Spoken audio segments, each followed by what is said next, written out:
Hello dear students, welcome to our YouTube channel. My name is Yashpal Grover और मैं एक बहुत लंबे समय से इकोनॉमिक्स और करंट अफेयर्स की क्लासेस ले रहा हूँ यूपीएससी सिविल सर्विसेज के लिए। और ये आज हमारी पहली मुलाकात है इस YouTube चैनल के थ्रू।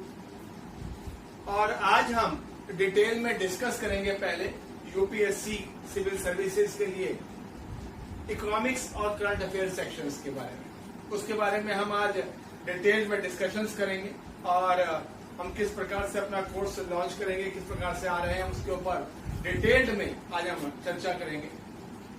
देखिए, जैसा कि आपको पता होगा कि यूपीएससी सिविल सर्विस एग्जामिनेशन 2020 जो पहले 31 मई 2020 को होना था, इसको अब पोस्टपोन कर दिया गया है लॉकडाउन के चलते और जो कोविड-19 की जो समस्याएं हैं उसके चलते इसको पोस्टपोन कर दिया गया है। और अब ये कब होना है, जैसा कि आपको पता ही है, अब ये 4 अक्टूबर 2020 को ये पेपर जो है अब होना है।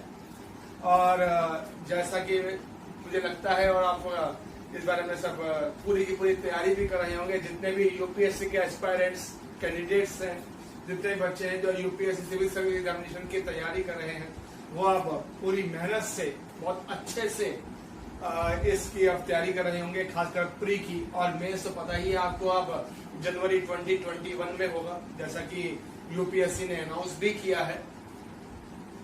और चूंकि हम लॉकडाउन के पीरियड में हैं, हम अभी ऑफलाइन क्लासेस में पूरी तरह से जा नहीं सकते, बहुत सारी समस्याएं हैं, जिस कारण से हमने ये प्लान किया कि हम एक बेहतरीन क्वालिटी का एक जो प्रोजेक्ट है वो लॉन्च करें यूपीएससी सिविल सर्विस एस्पायरेंट्स के लिए, 2020 एस्पायरेंट्स के लिए, ताकि उन सब बच्चों को जो भी तैयारी कर रहे हैं, जो भी उनकी डिफिकल्टीज हों, जो भी उनके डाउट्स हों, जो भी उनको प्रॉब्लम्स आ रही हो, हम उन सबको सॉल्व कर सकें। इसलिए हमने एक बहुत ही बेहतरीन टीम के साथ हम उतर रहे हैं। और इसमें जो सबसे इम्पोर्टेंट चीज है कि आपके जो डाउट्स होंगे हम उसको साथ साथ लेते चलेंगे। और आप हमें कॉल कर सकते हैं, हमें मैसेज कर सकते हैं, जो भी आपके डाउट्स हो, किसी भी प्रकार के डाउट्स हो, वो सब आप हमसे पूछ सकते हैं। We are always available to you. आप चाहे व्हाट्सएप कर सकते हैं, अपने लिंक्स, किसी भी लिंक के थ्रू जो है हमें कांटेक्ट कर सकते हैं। We are here to serve you and हम पूरी कोशिश करेंगे कि आपकी जो भी समस्याएं हैं, जो भी आपके डाउट्स हैं, उसको इमीडिएटली क्लियर कर दिया जाए, ताकि आप 2020 का जो यूसीबी एग्जामिनेशन है जो 4 अक्टूबर को होने वाला है, उसमें आप प्री को बहुत ही आसानी से पार कर सकें। आज जैसे मैंने बताया कि हम डिस्कस करेंगे इकोनॉमिक सेक्शन के ऊपर। देखिए, अगर हम बात करें पिछले कुछ सालों के ट्रेंड की बात करें, तो इकोनॉमिक्स और current affair, current issues, I will not से करंट अफेयर, करंट इश्यूज, जो पिछले कुछ सालों का ट्रेंड रहा है, वो लगातार इन दोनों सेक्शन से मिलाकर करीब 30 से 35 सवाल इसके अंदर से पूछे गए हैं। और अगर हम 2016 की बात करें तो इसमें करीब 50% जो क्वेश्चन थे वो इकोनॉमी और करंट अफेयर्स या करंट इश्यूज के साथ थे। और सबसे इंपॉर्टेंट चीज है, अगर हम प्री की बात करें, एक चीज ध्यान रखिएगा, जब हम सिविल सर्विस एग्जामिनेशन की तैयारी करते हैं तो आपको एक चीज बहुत क्लियर होना चाहिए कि 2011 के बाद से अगर हम देखें, और खासकर हम पिछले 2016, 2017, 2018 और 2019, अगर हम इन 4 सालों का अगर पेपर देखें, अगर आपने प्री का पेपर स्टडी किया हो, उसका सर्वे किया हो, उसमें पूरा एनालाइज किया हो, तो आपको लगेगा कि अगर लास्ट एग्जाम से लेकर, यानी कि जब 2019 का जब प्री हुआ था, उसके बाद से लेकर और मार्च तक का, मार्च 2020 तक का जो भी करंट इश्यूज है, चाहे वो पॉलिटी से रिलेटेड हो, चाहे वो इकोनॉमी से रिलेटेड हो, चाहे वो हिस्ट्री से रिलेटेड हो, जितनी भी चीजें हैं वो सब की सब आपको एक बार रिवाइज करनी है पूरी की पूरी। ताकि आपको 2020 का जो सिविल सर्विस प्री है उसको पार करने में मुश्किल ना हो। याद रखिएगा, आप जो ट्रेंड चल रहा है उसके अनुसार पिछले 1 सालों का सारे के सारे जो टॉपिक्स हैं उसमें से करंट से रिलेट करके अब क्वेश्चंस ज्यादातर आते हैं। ठीक, हम पूरी कोशिश करेंगे कि पिछले 1 साल का जो भी करंट इश्यूज हैं, चाहे वो किसी भी टॉपिक से रिलेटेड हो, चाहे वो साइंस से रिलेटेड हो, साइंस टेक से रिलेटेड हो, हिस्ट्री हो, पॉलिटी हो, ज्योग्राफी हो, इकोनॉमी हो या जनरल अवेयरनेस हो, ये सब चीजें जो है हम आपके साथ जो है वो लगातार शेयर करते रहेंगे, आपको हम बताते रहेंगे। और मुझे लगता है कि ये सब चीजें आपको बहुत बहुत फायदेमंद आएंगी। अगर हम पिछले कुछ सालों के ट्रेंड की बात करें, जो कि आज हम अपना इंट्रोडक्टरी सेशन लेकर आए हैं, तो इसमें मैं 2 चीजों के ऊपर थोड़ा विशेष रूप से चर्चा करूंगा कि हमें 2020 के लिए जो क्वेश्चंस हैं वो किस प्रकार से स्टडी करने हैं, किस प्रकार से हमारे को क्वेश्चंस आते हैं या आ सकते हैं। ठीक, देखिए, पहले अगर हम बात करें ट्रेंड की बात करें,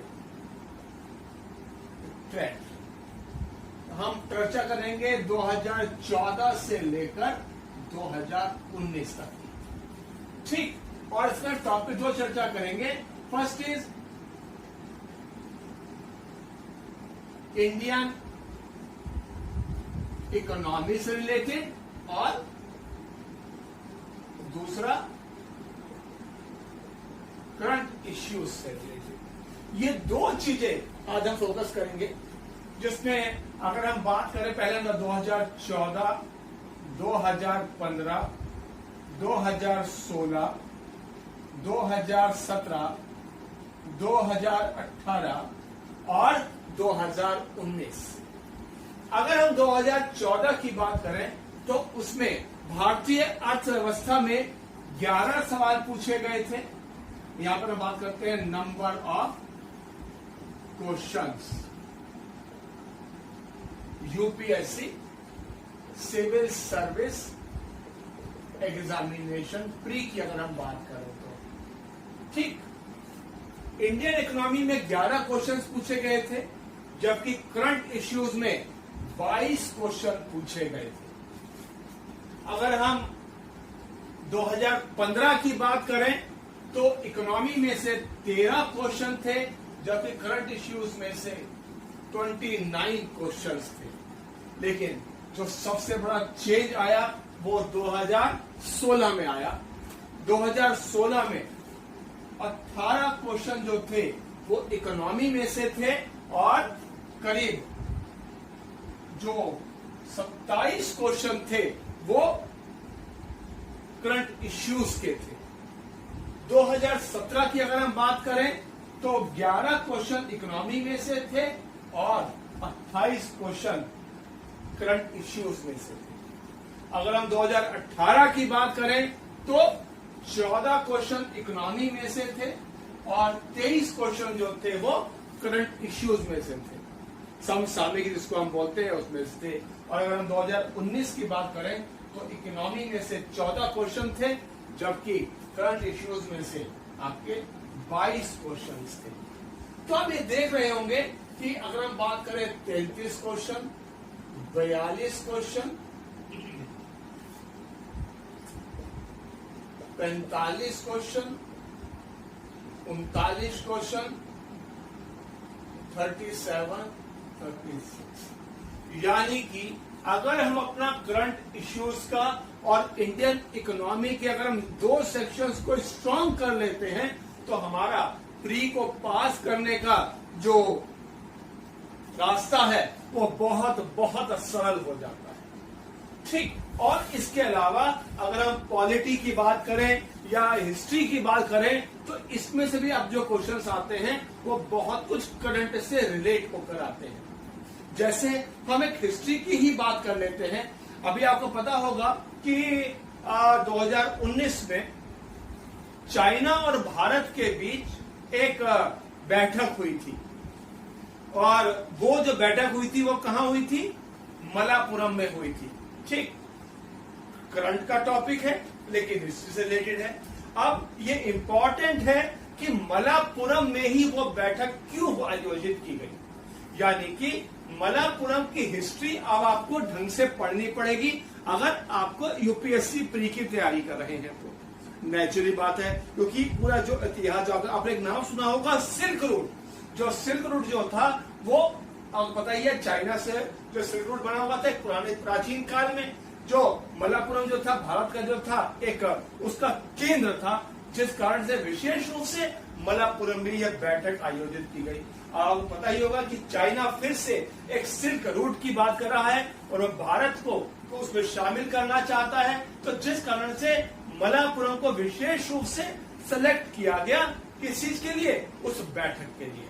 सो दैट इज द थिंग कि इसीलिए आपको मैं बार बार एक चीज समझा रहा हूं कि अगर हम करंट के साथ रिलेट होकर चलेंगे चीजों को, तो then the matter will be very very easy for us. Plus इसके अलावा अगर हम बात करें, बहुत सारी बैठकें हर साल होती हैं, अब वो इकोनॉमी से भी रिलेटेड है और करंट इश्यूज से भी रिलेटेड है। जैसे अगर हम 2019 की ही बात कर रहे, 2019 में जो एक क्वेश्चन आया वो आया AIIB के ऊपर, एशिया इंफ्रास्ट्रक्चर इन्वेस्टमेंट बैंक के ऊपर पूरा क्वेश्चन आया, जिसमें उसने पूछा कि इसमें कितने डायरेक्ट नहीं पूछा उसने, क्योंकि उसने पूछा कि इसमें कुल मिलाकर 80 मेंबर्स हैं, भारत इसका सबसे बड़ा शेयर होल्डर्स है और इसमें एशिया से बाहर के लोग शामिल नहीं है। तो ये जब तक आपको AIIB Asia infrastructure investment bank की पूरी डिटेल्स आपको नहीं पता होंगी, आप क्वेश्चन कर ही नहीं सकते। और पता होना चाहिए, 2019 की बात करें तो मार्च में 2019 में AIIB Asia infrastructure investment bank की जो बैठक हुई थी वो मुंबई में हुई थी, जिस कारण से उसके विशेष क्वेश्चन जो था वो आपके एग्जाम में जो था वो पूछा गया।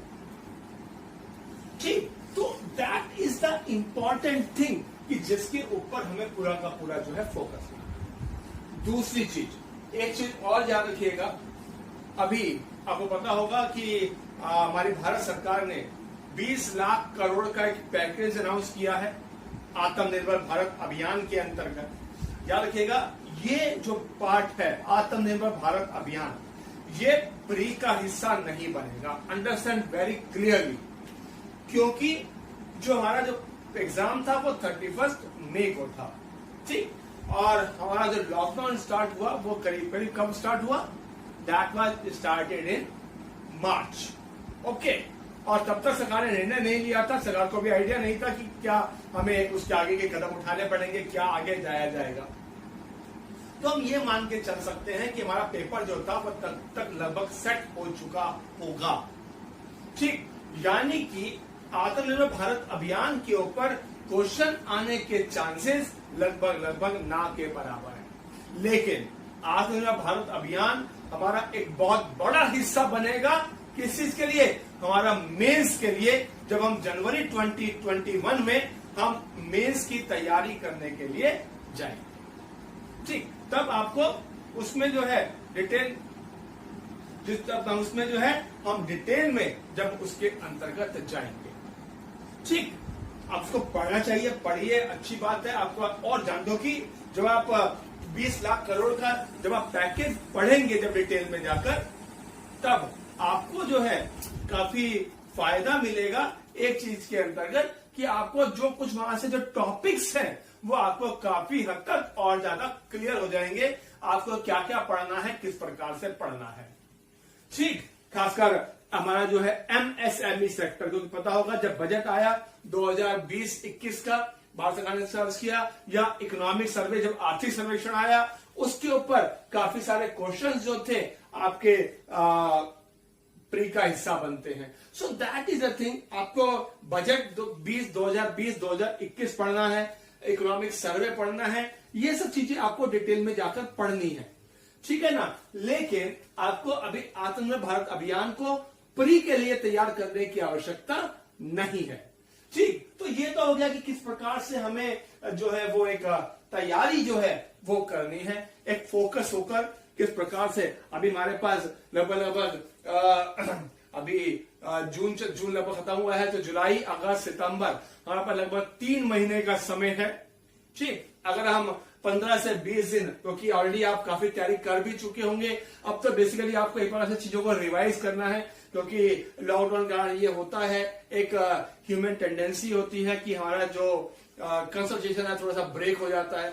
अब हम चाहते हैं कि आपने जो कंसंट्रेशन ब्रेक किया था उसको आप दोबारा से एक बार रिवाइव करें और एक हमारे साथ जुड़कर एक नए तरीके से जो अपनी तैयारी है उसको एक नया रूप दें। और पहले प्री को क्लियर करें, फिर उसके बाद जब क्लियर हो जाएगा उसके बाद मेंस की ढंग से तैयारी करें पूरी की पूरी, और उसके बाद जो है हम आगे की चीजों को जो है वो करेंगे। So that is the important thing, that is what I want to say, कि आपको जो है पूरी की पूरी जो है वो तैयारी जो है अब एक बार रिवाइज तरीके से जो है वो करनी है। तो ये जो क्लियर हो गई होगी कि किस प्रकार से हमारे जो क्वेश्चंस हैं वो 2014 से 2019 के बीच में हमारे प्री के एग्जाम्स में आए, और आगे जो है हमें किस प्रकार से जो है उसके अंतर्गत काम करना है। ठीक, ये तो एक इंट्रोडक्शन हो गया कि किस प्रकार से हमें काम करना है। अब हम बात करेंगे कि अब ये जो हम जो पैकेज जो हम अनाउंस कर रहे हैं, जो हम एक प्री का जो हम बैच अनाउंस कर रहे हैं, उसमें इकोनॉमी में हम किस प्रकार से तैयारी करेंगे, हम उसके बारे में अब हम थोड़ी सी चर्चा करेंगे। ठीक, देखिए अगर हम बात करें यूपीएससी की, तो अगर हम बात करें इकोनॉमी की,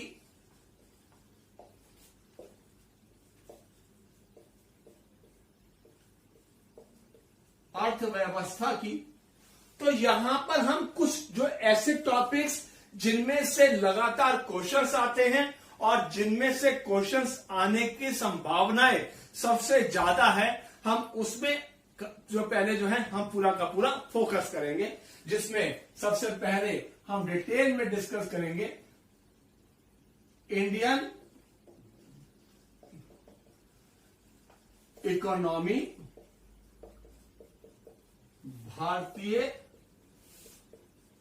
अर्थव्यवस्था का पूरा एक ओवरव्यू।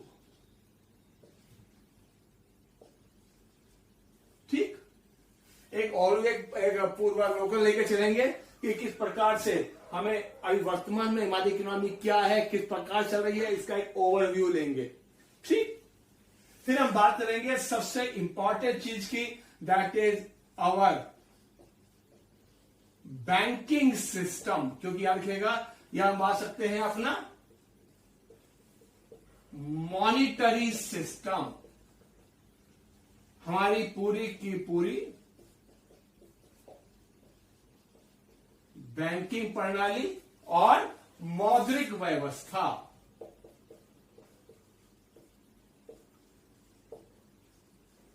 हाँ, पूरी की पूरी अपनी मौद्रिक व्यवस्था, यानी कि आरबीआई क्या है, किस प्रकार से काम करता है, बैंक क्या है, बैंकों के एनपीए क्या है, NBFC non banking financial companies, जिसके अंतर्गत काफी सारी सभी समस्याएं आई, आरबीआई ने नई नई गाइडलाइंस की। फिर हम बात करेंगे कोऑपरेटिव बैंक्स की, आपको पता ही होगा जो सबसे चर्चा में रहा, Punjab and Maharashtra cooperative bank, पहले जिसको भारत सरकार आरबीआई ने उसके ऊपर अपना सेंसर लगाया, किस प्रकार से लगाया गया, क्यों लगाया गया, फिर आरबीआई ने अपनी फंडिंग भारत सरकार को दी, किस प्रकार से दी, क्यों दी, उसके ऊपर हम डिटेल में चर्चा करेंगे। So that is our banking system, पूरा डिटेल में हम जाएंगे कि बैंकों के एनपीए क्या है, क्यों बढ़ रहे हैं, खासकर डिस्कॉम कंपनी जो है, बिजली कंपनियां हैं, उनका घाटा किस प्रकार से है। देन वी विल डिस्कस कि जो कंपनीज एक्ट है उसमें क्या परिवर्तन किए गए हैं। देन एमएसएमई सेक्टर क्या है, किस प्रकार से उनको बढ़ावा दिया जा रहा है, क्यों बढ़ावा दिया जा रहा है, उन सब चीजों के ऊपर हम डिटेल में इसके अंतर्गत चर्चा करेंगे। फिर हम बात करेंगे हमारा बजटिंग सिस्टम की, क्योंकि इसके ऊपर बजटिंग सिस्टम के ऊपर, और साथ में हम बात करेंगे टैक्सेशन के ऊपर। ठीक, यानी कि हमारी बजटीय प्रणाली तथा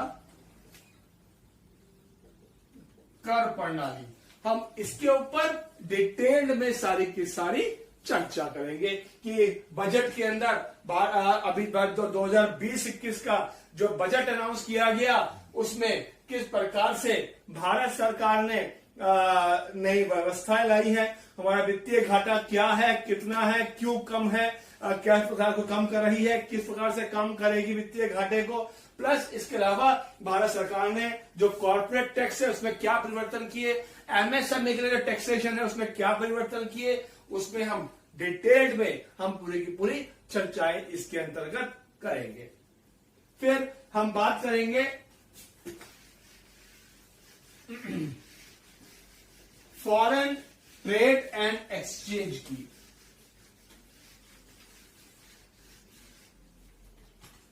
number 4, foreign exchange and trade, विदेशी विनिमय और व्यापार। हमारा वर्तमान में जो विदेशी मुद्रा प्रणाली है किस प्रकार से काम कर रही है, हमारा विदेशों के साथ जो व्यापारिक संबंध है किस प्रकार से है, खासकर यहां पर चर्चा करेंगे एक चीज की जो पिछले कुछ समय से बहुत ज्यादा चर्चा में रही, that is WTO, world trade organisation, विश्व व्यापार संगठन।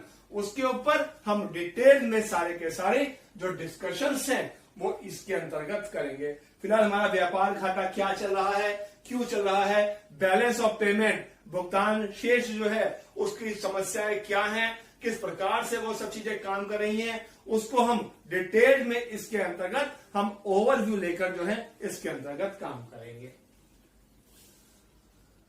फिर हम बात करेंगे इन्फ्लेशन की, मुद्रास्फीति, महंगाई दर जिसको आप बोलते हैं, वर्तमान मुद्रास्फीति क्या है, सरकार और आरबीआई क्या कदम उठा रहे हैं, किस प्रकार से कदम उठा रहे हैं, इन सब चीजों के ऊपर हम डिटेल्ड में डिस्कस करेंगे। Then we will discuss about the our national income, हमारी राष्ट्रीय आय क्या है, किस प्रकार से काम कर रही है, जीडीपी, जीएनपी, नेशनल इनकम, इन सब के ऊपर डिटेल में चर्चा करेंगे।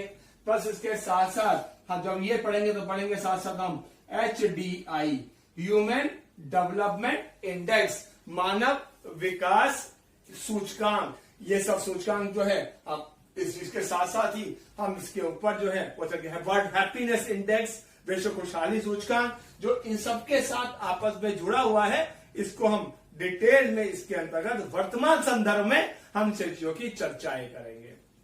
Plus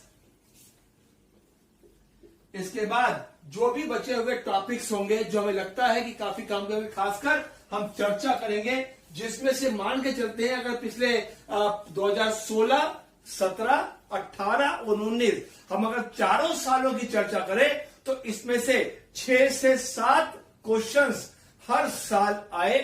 that is government schemes, सरकार की योजनाएं क्या चल रही हैं, सरकारी योजनाएं, इन सब चीजों के ऊपर हम डिटेल में डिस्कस करेंगे। Then we will discuss about the one more thing, that is international summits.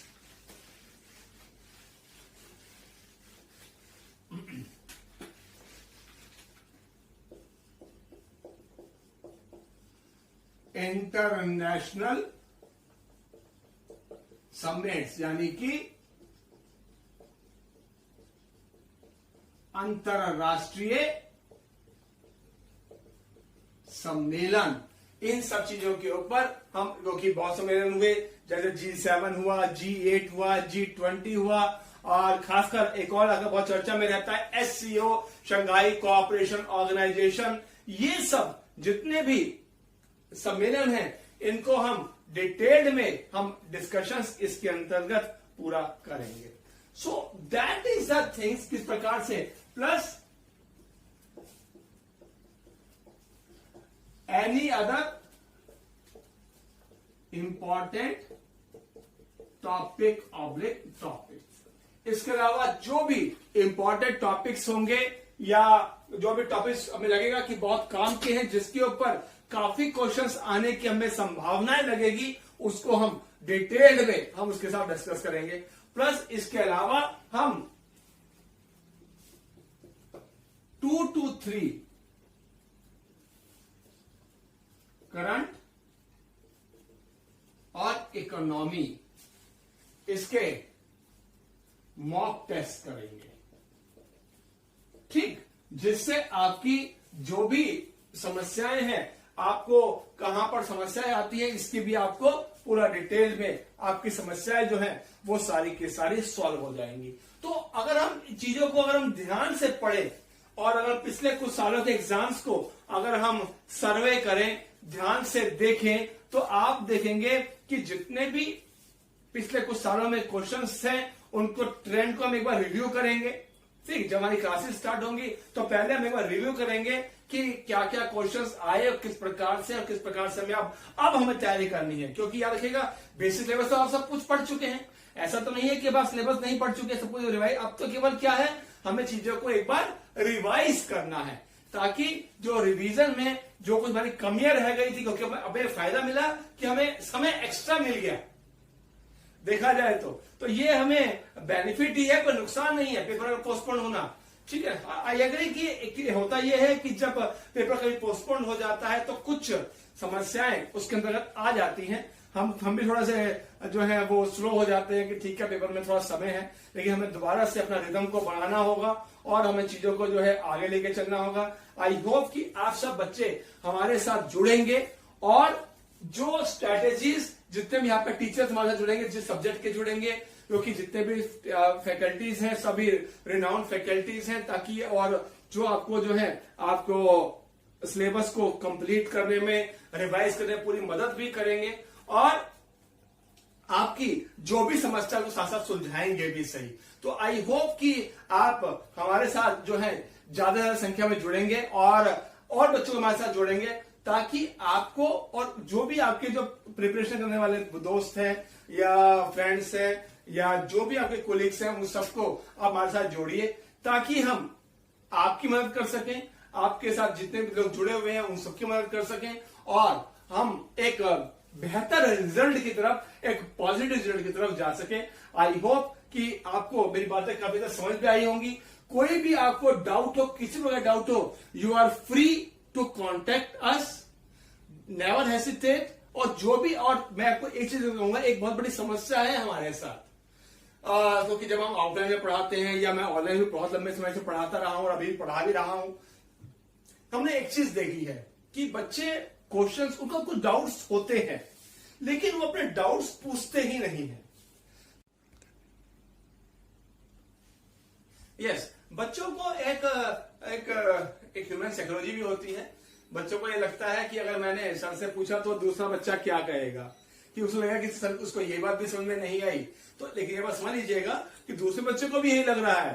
ठीक, डाउट उसके मन में भी होंगे। और मेरा ये मानना है कि जब भी आप क्लास में पढ़ें या जब भी हमारे साथ पढ़ें, तो जो भी आपके डाउट्स हो उसको आप साथ साथ लीजिए, साथ साथ पूछिए, ताकि आपके जो भी डाउट्स हो, जो भी टॉपिक से डाउट्स हो, वो साथ साथ क्लियर होते चले, ताकि आपको एग्जामिनेशन रूम में जाकर कोई समस्या ना आए। आई होप कि आपको मेरी सारी बातें समझ में आई होंगी। आप ज्यादा संख्या में मेरे साथ जुड़ेंगे और हमारे साथ, टीम के साथ आप एक बेहतर रिजल्ट की तरफ काम करेंगे। Thank you very much for today's class. I hope that we will help you and you will also join us to get the better and the best result. Thank you very much for you guys. Thank you very much for today's class.